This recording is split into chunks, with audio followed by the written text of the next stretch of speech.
Swayam Prabha. Digital India. Educated India.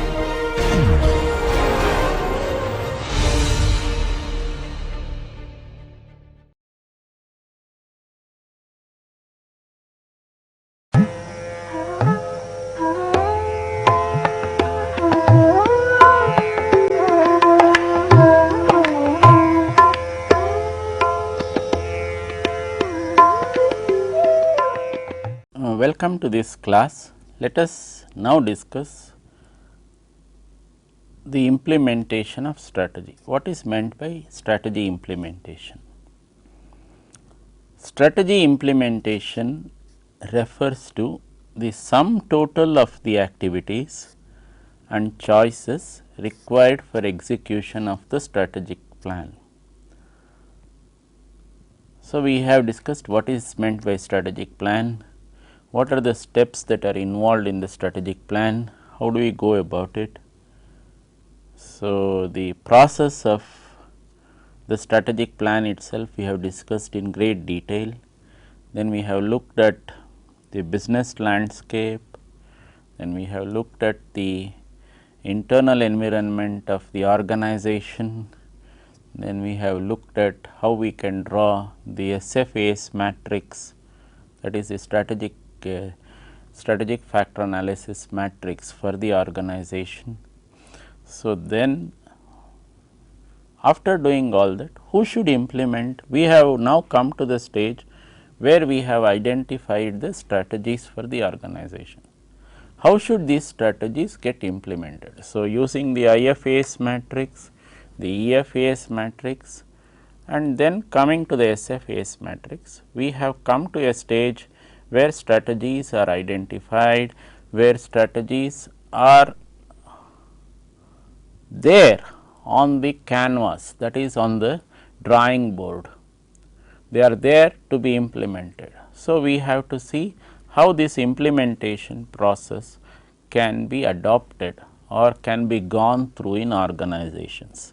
So, we look at this process, how do we implement strategy in the organization.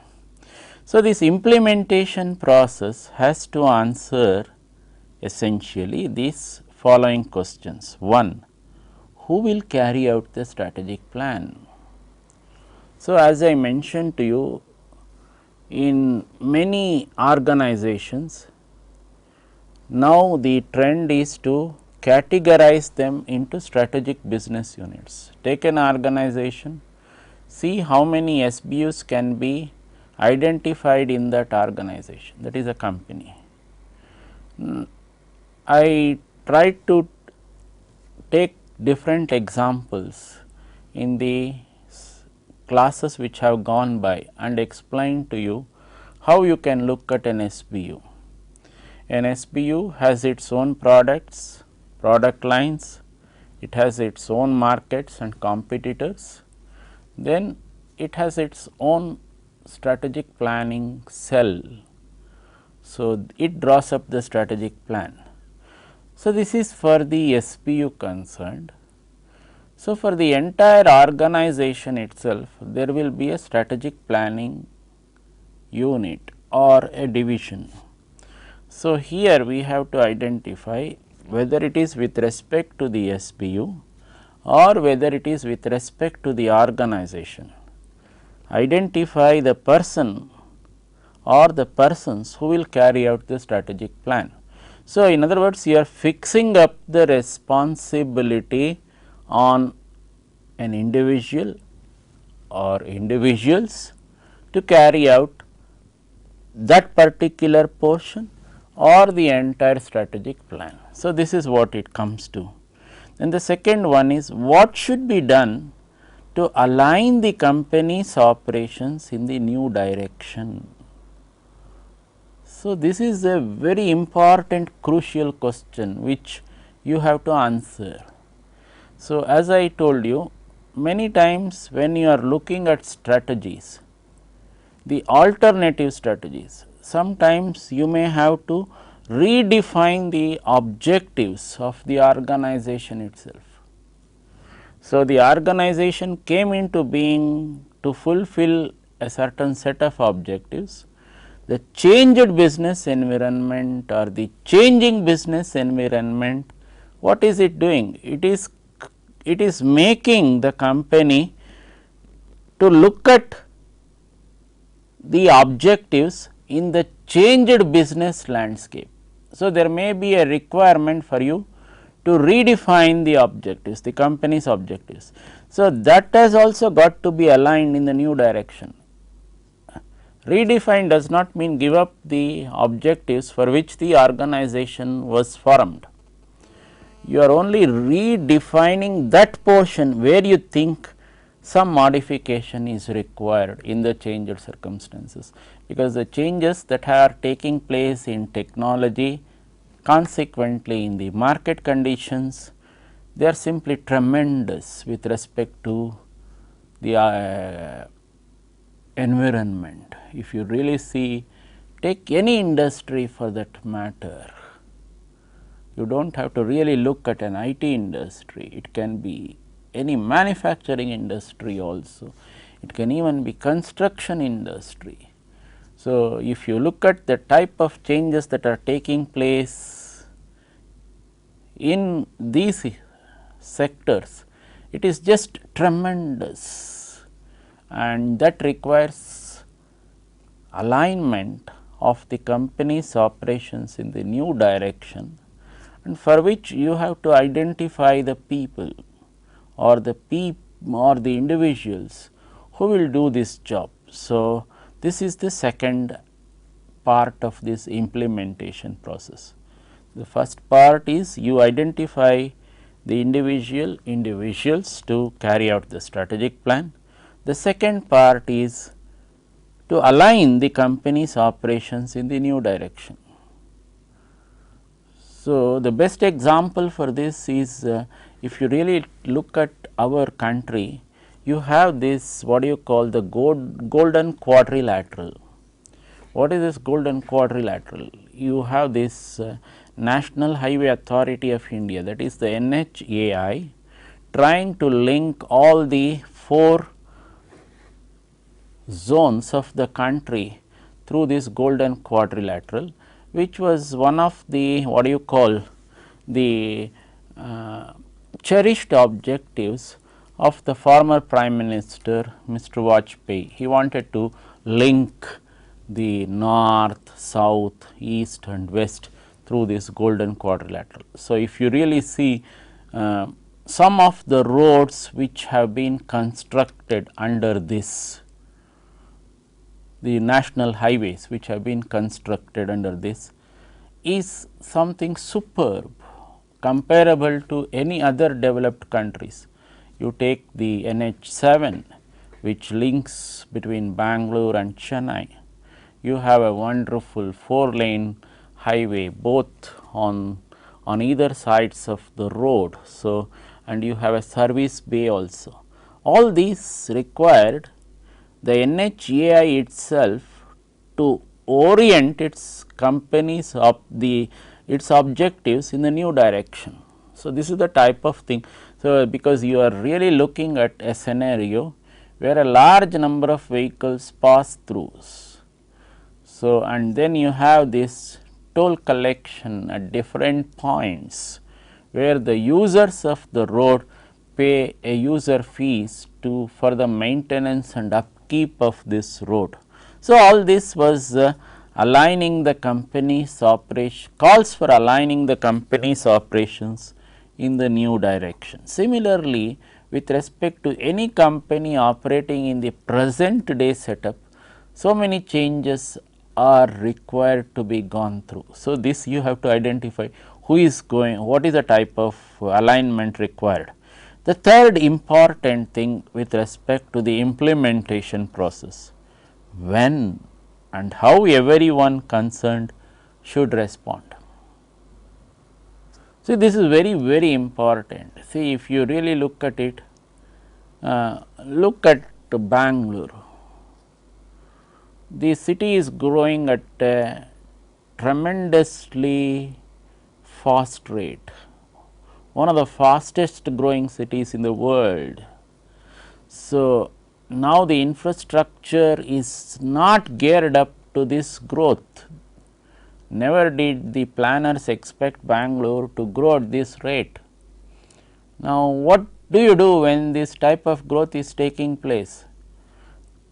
One of the sectors which is strained or which is strained to the maximum or bearing the maximum strain is the transport sector. People want to use their private vehicles, but what has that done? It has increased the number of private vehicles beyond imaginable limits. The increase is more than 300% compared to 1981, and it is huge. This type of increase, whether the existing infrastructure of the city roads, whether they can bear. One question. The second question is, in order to lessen this burden on transportation, the Transport Corporation increased the number of buses. That increase has been very substantial. Even that has to be borne by the existing roads. Now, in order to bear this increase in vehicle traffic, the existing road capacity is not really capable. So, the result is at several points the planners started looking at widening the roads. So, if you look at widening the existing roads, it calls for demolition of certain buildings. That creates another set of problems. Now, so many agencies are now getting involved. Here is the Bangalore Municipal Corporation, then here is the Bangalore Transport Corporation, here is the individual householder, then the vehicle user. Now, added to this the new one which has come, which it says that we will take a large amount of this burden of transportation, that is the metro. So, in the construction of this metro, you find that so many things have gone into disarray, that is the existing systems have been disturbed to such an extraordinary extent in many of the existing roads. The result is traffic moves very slowly, and many times resulted in many of the unwanted situations also of accidents, etc. And sometimes the metro itself was found wanting, because many times there was some caving in of earth resulting in loss of life, all those types of things. So, this is what it means, the third process, when and how everyone concerned should respond. So, these are strategic decisions. The strategic decision is to improve the infrastructure. Now, when you are implementing this, so many agencies are coming into play. How should every agency respond? It is not just one agency which comes into play. So many agencies are involved. Similarly, with respect to a company, it is not just one functional area. If you just say increase the sales, what is meant by increasing the sales? It means increase the production also. So, production department also comes into play. So, if it is increasing the production, purchase department also comes into play. So, so many people get involved. So, all these are processes which are coming into the organization. Now, in order to do all this, what we look at is what is the type of we look at a table. That table is also presented to you in my book. So, this if you go to my book on page number 144, I look at the stages, the corporate development stages. What is the type of structural development companies follow as they grow and expand? So, and how do they really go from stage 1 to stage 2 to stage 3? I will just give a few points here, we will discuss a few points on this. Let us look at this stage 1 organization. What is a stage 1 organization? I have described this stage 1 organization in page number 143 of my book. So, what does it mean? This stage typifies an entrepreneur promoted company. So, it is a company promoted by an entrepreneur. Important decisions are taken by the entrepreneur.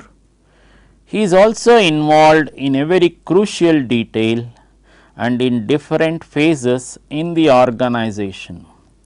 Managerial functions are performed in such structures to a very little degree.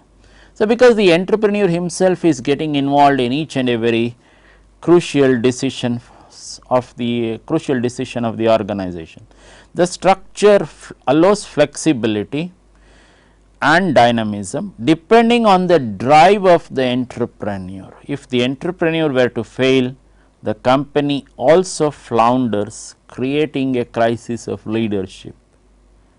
Hotmail in its initial stages could be cited as an example of a stage 1 firm, that is by Sabir Bhatia, started by an Indian, now since acquired by Microsoft.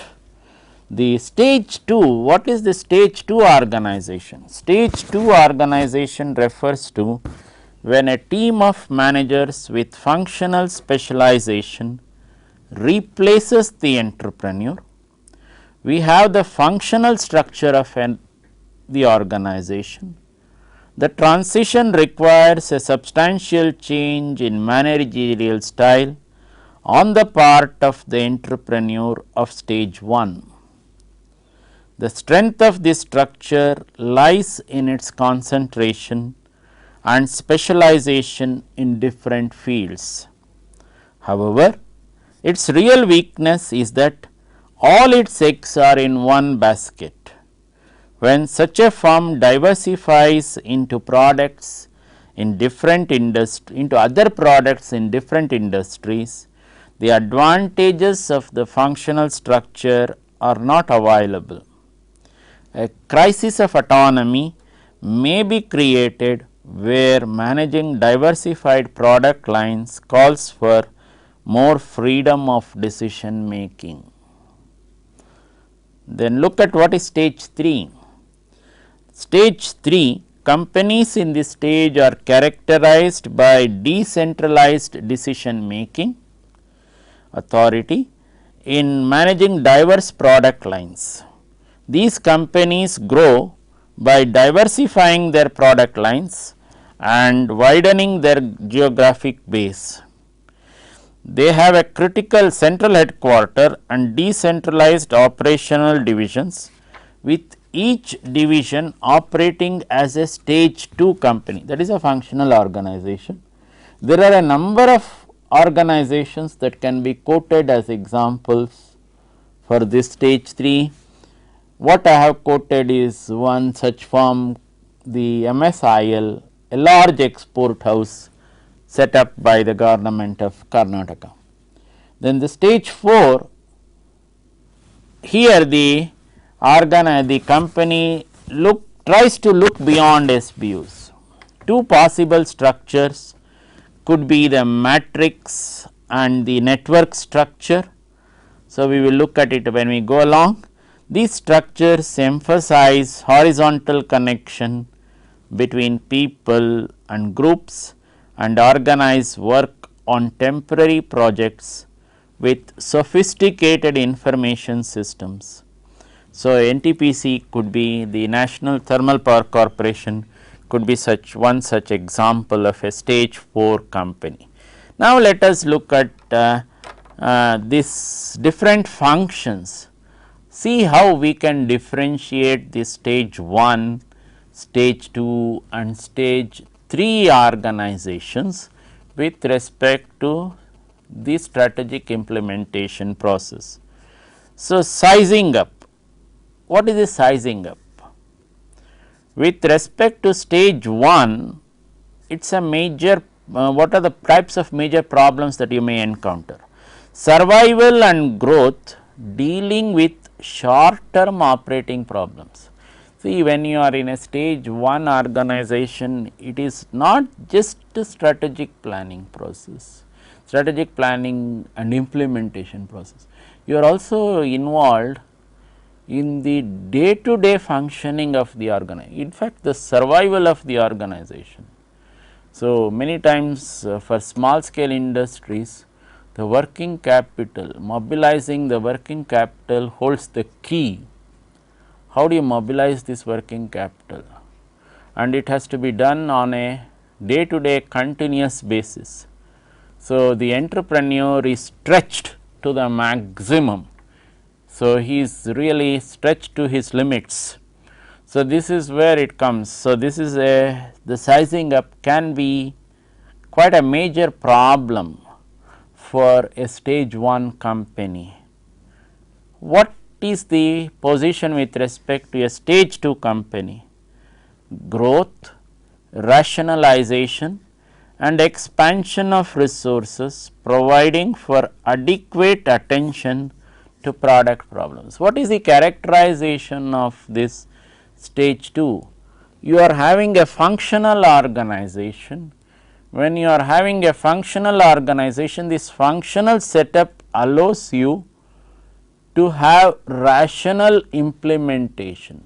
So, you can do this growth rationalization. So, set apart one portion to one functional area, the other portion to the other area, and then try to integrate when it goes along. That is the synergistic experience for strategy implementation. So, you bring that into play, and a good strategic manager will be able to do this with real aplomb in organizations. So, these types of things happen in a routine manner if you really look at many organizations, whether it is software like Infosys or manufacturing like Tata's, on a routine manner. You have a set of highly competent individuals looking at this process. What about the stage 3 organization? Trusteeship in management and investment and control of large, increasing and diversified resources. Also important to diagnose and take action on problems at division level. So, you are looking at the what do you call the central headquarter level, and when you are looking at the central headquarter level, you are looking at the different subsidiaries of this company, how it is going, and whether any of these companies require parenting, what is the type of parenting that is required. This is what we discussed as corporate parenting. So, this implementation process calls for this efficient parenting, efficient corporate parenting as well in a stage 3 organization. So, now suppose you look at the objectives. What are the types of objectives in a stage 1 organization? They are personal and many times subjective. So, it is more like it is more based on the types of intuition many times, and by the types of inferences which the entrepreneur might be drawing on his own due to certain situational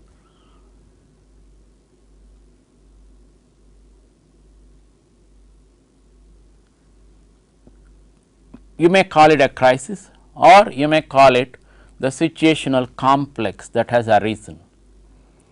So, he is more interested in achieving a certain set of objectives which are his personal objectives, that is he started that company to achieve a certain set of objectives. So, they are personal and subjective. What happens in a stage 2 organization? That personal and subjective goes. So, profits and meeting functionally oriented budgets and performance target. Each functional area has to operate according to its budget, has to deliver. Yesterday, one of the a well known recruiting organization who wanted to research, he wanted to recruit one of my research students. They were telling me, sir, your student has to deliver from day 1. I was really stunned.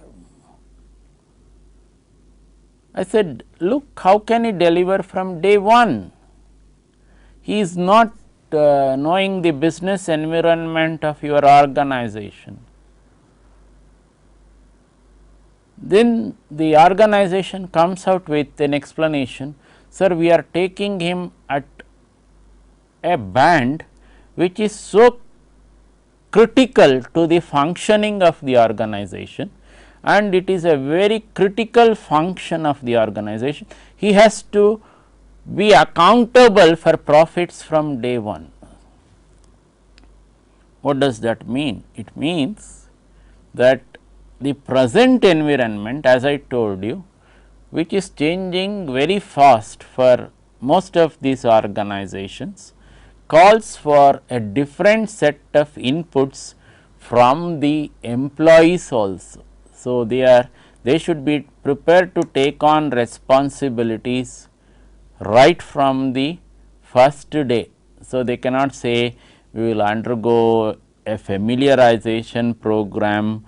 After we undergo a familiarization program, then we will get accustomed to the environment in the organization, then we are geared up to taking responsibility. So, those were the stages which we used to see or visualize about 10 to 15 years back in organization. This last 10 years especially has made a radical shift in the working of Indian organizations. So, this familiarization, this taking responsibility, training, all this has to go along simultaneously.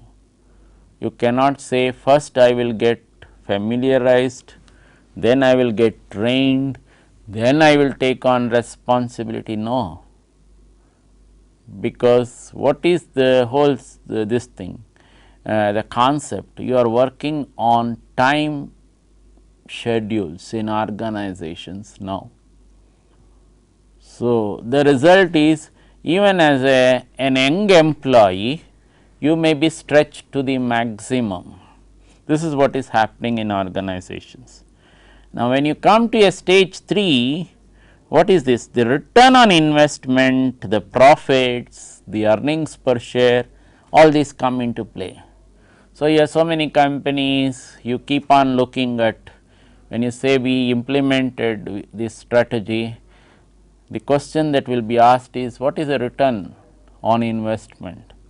What is the profits that we made, and how did our earnings per share, how does it reflect all this? Now, when you look at strategy in a stage 1 organization, it is implicit and personal. So, exploration of immediate opportunities seen by owner manager. So, individual oriented. So, the entrepreneur orientation, he is the person. If you really see, this is the entrepreneurial mode of decision making which I quoted in the first initial classes of this subject given by Mintzberg. Then when you come to stage 2, the functionally oriented moves to one product scope, exploitation of one basic product or service field. So, you look at one product, then one service. Then when you look at stage 3, there are so many things like growth and product diversification, exploitation of general business opportunities. So, you have so many subsidiaries doing so many types of businesses. One, for example, the organization which I just looked at for stage 3 as the example, MSIL. So, they are looking at exports of these agarbattis to exports of software. They are also looking at exporting into the liquor business as well. So, all these things are involved. So, the result is you have a highly diversified product line, and when you have a highly diversified product line, your strategy implementation process also becomes to that extent that much more complex, and but at the same time that much more challenging. So, the fourth one, that is the what are the major characteristics of the organization structure. So, when you look at this stage 1, it is one unit, one man show. When you look at stage 2, it is one unit, but functionally specialized group. You have different functional areas. When you look at stage 3, it is a multi-unit general staff, which is office and decentralized operating divisions. You have so many divisions which are going on, which do different types of activities. Then what is the type of measurement and control which you are having? If you look at the type of measurement and control, in stage 1, personal criteria tend to dominate, that is the owner, what is the type of impression that he develops about an employee, all those types of things more dictated by his own personal criteria. But when you come to stage 2, it becomes more and more managerially oriented. You set up objectives. So, whether it is sales or whether it is operations. So, you have a performance compared against the budget, the size of operation, the size of the empire, all those types of things. What is your role in the organization and what is it that is expected. So, this management by objectives, everything comes into picture. When you are looking at a stage 3, it is more interpersonal application of comparisons. So, you look at profits, you look at ROI, in addition to this MBO, what I just mentioned. So, you look at management by objectives, but you look at it for a subsidiary division. If you look at a division as a subsidiary of the main company, how do you look at this objectives? How do you look at the ROI of this division? How do you look at the price earning ratio of the company? So, with using these operations of this division, all those things come into play. Then what about the rewards and the punishment system? In a stage 1 organization, it is informal, personal, subjective. So, the owner is very happy with you, he is very happy to reward you. He finds that you are highly creative, so immediately you get a reward. What happens in stage 2? You may be highly creative, you may get a reward, but it is more structured. So, you get a reward based on evaluation of with respect to the different functional groups. So, it is not based on the intuition of one particular individual. Then when it comes to stage 3, how does it work? It is allotment by due process of a wide variety of different rewards and punishments on a formal and systematic basis. So, you go through a formal system, then company wide policies usually apply to many different classes of managers and workers. So, with few major exceptions for individual cases. So, this is the way stage 1, stage 2, stage 3 organizations differentiate themselves with respect to this strategy implementation process. Now, look at when I said we grow, you can look at a stage 4. When we look at a stage 4, you have a, what is the type of structures that you are looking at? You may be looking at a structure which is having a board of directors. This board of directors may be having a typical MNC. It may be having chairman and managing directors, and then it may be having R&D and the corporate staff. You may be having operating companies operating in India or the SAARC countries or the African countries or the European countries. Then you may have different groups of products like product group A, B and C. Then you may have product group D and E for Europe, this A, B, C for the what do you call the American, the SAARC countries, then the D and E for the European countries. All this result to you in what is called a certain set of responsibilities delegated to the persons who are heading each of these product groups. So, this is based on the geographical area structure of an MNC, how it goes. Now, the matrix and the network structure is given to you in my book on page 146. So, what does the matrix and the this network structure generally do? So, a good example for this matrix structure or and all this network structure is this Dell company. So, what does it do? If you really see in the matrix structure, the functional and the product structures are combined simultaneously at the same level of the organization. So, for this matrix structure to come into being, 3 conditions must exist. One is ideas need to be cross fertilized across projects or products.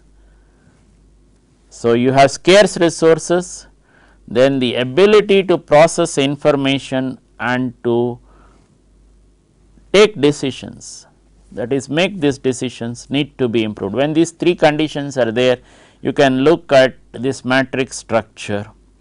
So, there are 3 distinct phases. One is a temporary cross functional task force. So, when you introduce a new product, the project manager is the key link. Boeing makes use of this approach. You can also use a product or a brand management when the cross functional task force becomes more permanent. The project manager becomes product stroke service brand manager and the second phase begins. The product service brand managers act as integrators of semi permanent products or brands. Procter and Gamble is an example for this, highly successful. Then mature matrix is the third and final phase, where it is a true dual authority structure. Here both functional and product structures are permanent. The reporting is to a vertical functional superior and a horizontal product manager. Both of them have equal authority and must work in unison to resolve differences. However, it must be stated that this forum has not been very successful. What about the network structure? The network structure is considered as a non-structure by many. What does it involve? Several in-house business functions are eliminated and a number of activities are outsourced. Such an organization can be considered as a virtual organization, since there are several projects groups that are changing constantly. So, you may have a packer, you may have a supplier, you may have a distributor, you may have a designer, you may have a manufacturer, all these controlled by the corporate headquarters. He may be virtually acting as a broker in this whole set. So, that is the network structure. Now, when you look at all this, if you look at the Indian context, you look at this classification of organizations according to the types of risks, whether the risk is moderate or high or low, what is the type of action that you can look at with respect to an organization. So, if you look at the types of actions that you can look at for an organization based on this, you can suggest that an organization can go into niche market, or it can look at vertical integration, that is backward and forward, or it can look at horizontal expansion, or it can look at diversification. So, what now all these are dictated by different considerations. Suppose you say my consideration is rate of growth of the organization. How do you really look at the types of alternatives that are available to you? The alternative can be internal expansion. So, you want the organization to, let's say, produce more. So, internal expansion, internal stability, that is by augmenting resources, internal retrenchment or turnaround, that if you look at Hindustan Photo Films, this is one example where this turnaround was extremely successful. So, looked at their own internal organization. So, came up with so many new things which helped them to come out. Then the external retrenchment or divestiture. So, one good example is this ITDC trying to close Hotel Akbar, now given up Hotel Ashok in many parts of the country. So, if you look at Bangalore, Hotel Ashok really run by a different group, not the ITDC, it is called Hotel Lalit Ashok. So, now Hotel Lalit only. Now, the external expansion through mergers. So, this can be another way you look at growth, or you can look at the combination of all these above strategies. So, how do you really select this? So, this strategy, based on the growth objectives or the growth objects, resources, strengths and weaknesses, government policy and best method to close the gap between projected performance and desired performance. PLC of product stroke SBU could be helpful. Marginal factors, that is attitude towards risk, can also influence decision. So, this is the way you really look at organization. So, I was trying to tell you about the matrix structure, the different then the network structure. This can be represented by these figures which are shown here. So, you have a top management and then all this manufacturing, marketing, finance, then the human resources. So, look at a project A and a project B for the matrix structure. So, different types of reportings which I just discussed, shown to you in the form of a figure. So, then the corporate fact or with respect to the what you call network structure, where I said the corporate headquarters acts or in essence may be acting as a broker.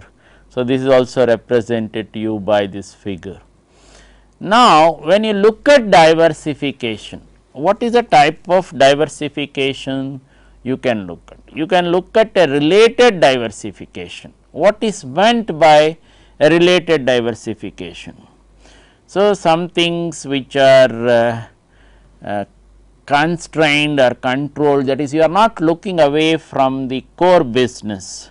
So, you are looking at the sometimes closely related to the main product as well as to each other. Suppose a good example could be Nirlon, where it went from the nylon filament yarn for the nylon tire cord for industrial applications to conveyor belts, V belts, all based on industrial grade nylon yarn. Suppose it is a linked diversification. So, sometimes there may be a weak link, sometimes there may be a business relation.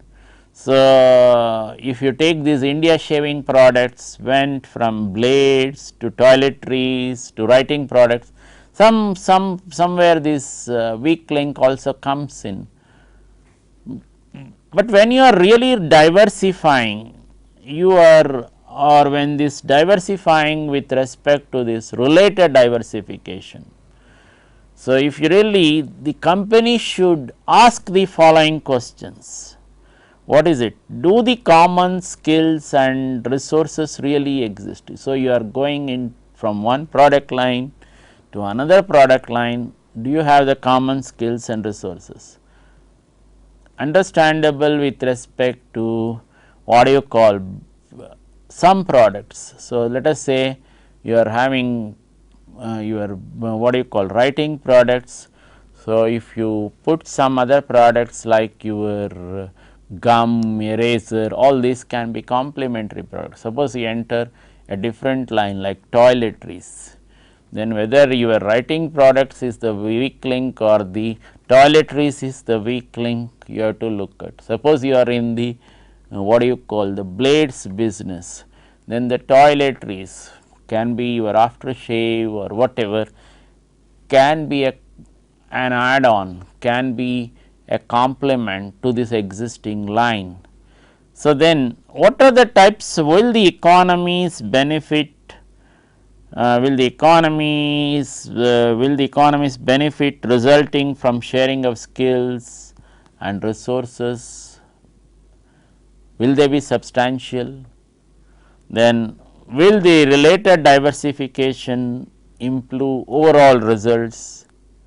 Will the related diversification lead to any difficulties or problems, and does the company have capacity to overcome this? In other words, you have to look at the types of problems which you may also really face by diversifying.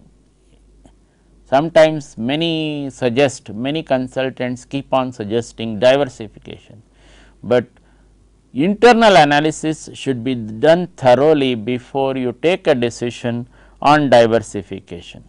What about unrelated diversification? So, you are going in for new projects, sometimes you go in for unrelated diversification through mergers or takeovers of existing businesses.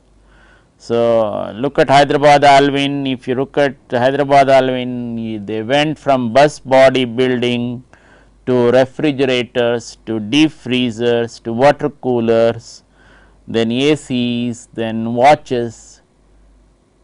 But what have happened in the ultimate analysis, if you look at this Hyderabad Alvin, this unrelated diversification costed the organization very heavily.